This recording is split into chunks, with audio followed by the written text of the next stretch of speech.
do mau tempo, mas na França e na Espanha, a bola rolou. Campeonato espanhol. O Barcelona foi a Rijon. Foi, viu e venceu. Pedro recebeu de Iniesta, arrancou e definiu o placar 1-0 e a liderança com 5 pontos de vantagem sobre o Real Madrid. Rodrigo, você trouxe água?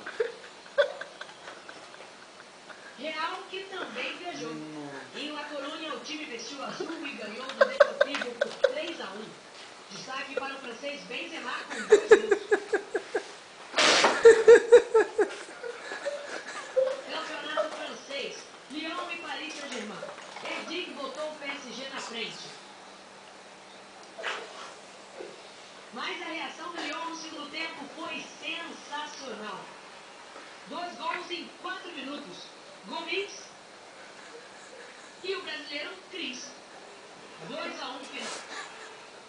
Que tal o Pereira, campeão da África, o melhor time do continente e ainda assim vai a Copa do Mundo pela televisão? Foi o que aconteceu com o Egito hoje em Angola, na final da Copa Africana de Nações.